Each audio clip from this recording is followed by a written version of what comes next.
was a rolling stone. Wherever he laid his hat was his home. Very happy to have you here today. Welcome to M80 Radio, M80 Radio. Thank you very much. Le estaba diciendo a Phil que estamos muy felices de tenerle hoy entre nosotros. Gracias a todos por acompañarnos. Bienvenidos todos los oyentes de diferentes puntos de España. Están de Tenerife, de Sevilla, me han dicho también de Reus.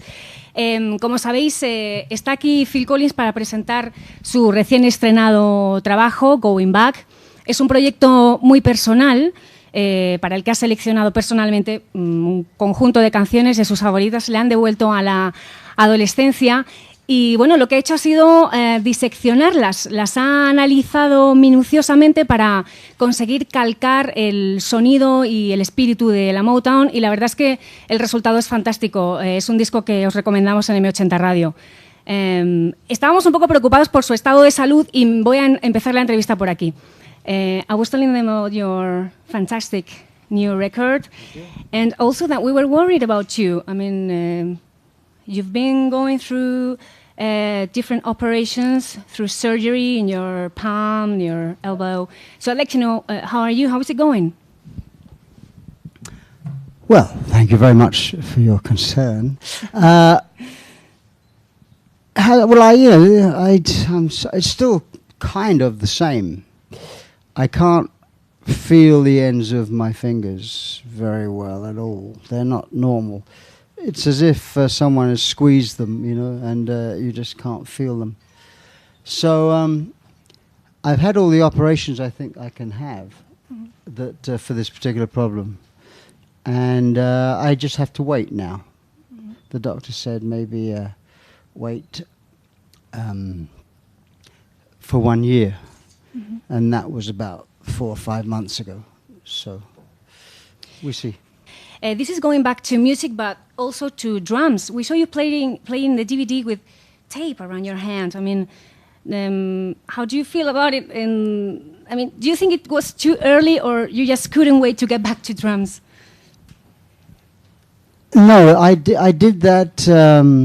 I did the drums on the record before I had the second and third operation, because I didn't know what effect the operations would have.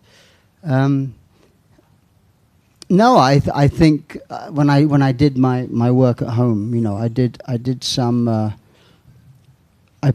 programming on drums in case I couldn't play the drums, so I was ready for that. It surprised me when I found out that I couldn't play, but no, it's you know, I'm glad I did play on the record, but it did take tape on this hand, and that felt very strange. And at the end, you nailed it. That is the most important thing. I remember that Ray said that you had joined the best of all the Motown drummers, Benjamin, Jones, Allen. So I think that's the best thing one could hear. Oh yeah, without a doubt, that was a huge compliment. I mean, actually, what he meant, because you know, each song was a different drummer, and sometimes, you know, like if you get your ear tuned, you can tell, oh, that's Benny Benjamin. He was the original Motown drummer. Then sometimes, okay, well that was a that was a shuffle. That was Pistol Allen, you know. So I got to identify the drummers, and I approached each song with that kind of. The idea was for me to sound not like Phil Collins, but for me to sound like them. And why Motown? I mean, there was the anniversary was last year. You've been in touch through all your career several times with the Motown sound, but why have you decided to show up with the Motown ambience? Yeah. Well, actually, it's we keep calling it a Motown record, and it actually isn't a Motown record. It's an album. I'd say it's 70% Motown, but the other 30% are Dusty Springfield, 2 Dusty Springfield songs, Ronettes. There's a Ronette song which was written by Phil Spector. There was 2 songs by Curtis Mayfield and the Impressions. So it kind of verges on just being a little bit of general soul music from the 60s that I listen to. You know, and these songs are like all the songs that I listened to when I was a kid. Yeah, in fact, it's you at the cover in the very Yeah. nice picture, because I guess you were learning at that Oh, time. no, I Who were knew you how up to- to? I knew how to You knew- play already. But the songs, I mean, you were probably learning some of the songs to play them at school. Yeah. Where were you up to in drums at that point? And who took that picture, by the way? I'm just curious. Well, there's a guy. I think I can only deduce that it was. There's only two places. One is from my family, and that means that room is my front room of my mum's and dad's house. But I don't think it is. I think the person that took it was a person that took photographs for the drama school that I was at. All right. And when he died, he left his photographs to this place, Getty Images, you know, that kind of has, you go online and I had to buy the photograph, incidentally. You had to? Yes. Okay. I had to pay money for the photograph of me when I was 13. Which Lo habéis entendido, ¿no? Que tuvo que pagar dinero por la fotografía que se la tomaron en el colegio. You know what I like most? That is a really optimistic record. I mean, you feel like dancing, and in fact, I think that's what one of your kids said when you gave a copy of the record to him and he played it to his friends at home. That they Simon, dancing. my oldest Simon. son, yeah. I gave him a copy before it was finished, actually, and he said that every time he put it on at home, if he had friends there, they'd start dancing. I think it's very interesting that everybody has said that it sounds optimistic, and I think that's true of the songwriting. You know, it was the you know, mood back there, the mood as well. yeah, it was very fresh. The 60s was when everything was happening for the first time. I mean, you know, there was also race riots. You know, there was lots of other things happening on the negative side. But I think that all the songwriting sounds so optimistic that it's interesting that people have picked up on it. I've just mentioned your son because, well, your family is the most important thing for you today. Yeah. I'd like very much to see your kids involved. How has been that? I mean, having them involved in the process of a record. Well, there actually is with the special edition. There's a DVD, which is the home movie. It's called, and it shows me working at home, and it shows me working with the kids because they sang on one song, and they did a lot of. Someone get that, please. So they'd be like doing this on the record, and we built a box on the floor for them to stomp on because a lot of Motown records had that sound. So they were quite involved, and that's on the DVD that's with the special edition. But they would listen to songs in the car, and they would say, "Let's hear Jimmy Mack again," you know, or they'd give me. I'd find out which are the stronger songs, and sometimes which are the weaker songs. I mean, my 9-year-old now, Papa was Rolling Stone, you know, he goes around singing it at school. It's interesting that a song like that he's 9 years old and he's singing it at school. You know, it doesn't happen very often. I think my boys have got kind of you know, like a mature musical taste. I'd like to ask you, how is your life in Geneva? I mean, how is one day in your life there with your family and your kids? Yeah, well, as the Phil Collins, you know, habit, I don't live with my children. Yeah, I know. 10 minutes away only. Yeah, they're only 10 minutes away, which is fantastic. I mean, I go home tonight and I see them tomorrow. So my life there is very, very simple. You know, I live in a modest house, and I have a dog called... How's the name? It's not funny. I got a dog, and his name is Travis. Travis, oh. Yeah. And he's there waiting for me tonight, so I hope I can get home. You know, and my life is pretty simple. When I'm not doing this kind of thing, it's pretty simple. Is Phil Collins, the Phil Collins we know, very different from that man that lives up on a hill by the lake in Geneva? Yeah, well, yes, it is, I suppose. I mean, because people know this side of me.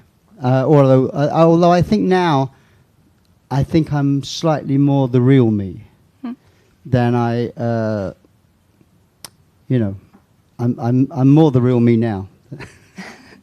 But yeah, my day-to-day life is if there's football on television, I'll watch it. You know, I'm actually writing a book at the moment on The Alamo. The Alamo, yeah. And well, it's actually about my collection of things, you know, and its place, what it means in actual fact to the story. So that, you know, if I'm not doing anything else, that's what I'll be working on. Simple. You prefer now, I don't know, watching TV rather than writing songs? Yeah, if there's Manchester United on. Hey. As a good friend of mine, Cristiano Ronaldo. Oh. Yeah, he's a good pal, and I followed him. Now we have a big dilemma in the family because we used to go to Old Trafford to see him play with Manchester. Now we have to either go to Madrid to come to see him play here or Manchester because the kids still like Manchester. So it's. But anyway, he's a very nice man. Yes, you have to come here more often, but call us. Yeah. Give us a ring. Yeah, I will. Do you think you've said everything? I mean, with your Genesis career, your solo career, do you think you've said probably not everything you had to say? Probably not. No. I mean, I've 2004. I went out to do the final farewell tour, and I said, I'm stopping, but I do reserve the right to come back and do one or two little things, or a concert here, or a showcase concert, or even make a record. It seems it's very difficult to tell people what you want to... I mean, you can tell them, but they won't believe you. So really, this record I've always wanted to make, this record here. All my life I've been wanting to sing these songs, and now I've done it. But I may come back and do something else, but not a tour, certainly not a tour. I don't even think I'll make a record. I will probably write songs and maybe use another way of getting them to people, you know. Not even when your kids are older at university. When my children are older, I don't think I'll be doing... The little ones. You know, when my 5-year-old is 15, I'll be, 60, 75, 74.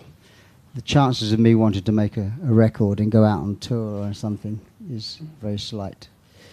But Frank Sinatra was doing it, you never know. Now that I've mentioned Genesis, do you know that Peter Gabriel is singing tonight? I didn't know until I arrived here today. So you're not going to see him? I can't see him because I'm going home, and he'll understand that because he has kids. But no, it's a coincidence. I mean, Peter does... I mean, I've been doing this covers album going back for 2 years, you know. And of course, Peter's been talking about doing something like this for his album, Scratch My Back. And it's just weird that, you know, we end up in the same town doing a covers record. You know, we find that with Genesis, if we're going to put a record out, you can look behind you and, yep, coincidentally, there's a record by Pete. There's some synchronicity there. I'm not quite sure what it is, but I think, you know, I personally have been a friend of Peter. He's an old friend. I love him very much. I love his music, and I'm pleased that one of us is still performing. Is that what you would highlight about him in your biography? I mean, you're thinking of writing a book. Well, no, that's that's been mentioned before today. I don't know. I'm not. I will at some point write a book. I've had an interesting life. And other people have written about my life, whether it's the newspapers or magazines, and got it totally wrong. So I'll get a chance to put it right, but I don't know when. You know, I won't start it yet because I haven't finished yet. Do you have a happy life? Do you think? Yeah, I've got 5 great kids, you know, which is good. I've been married 3 times, you know, but I still understand that I love my partners when we got married. You know, I mean, it's like it wasn't bad. The press, of course, make it worse than it is. But no, I've had a happy life. I had a great childhood. I've done what I wanted to do all my life, and been paid for it. Been able to make a living playing drums, which was only the thing I only really wanted to do. So I have nothing to complain about at all. Thank you very much for so many records, music, memories. I hope this is not the last time that we see each other. And Anything could be arranged. thanks very much for coming here this evening.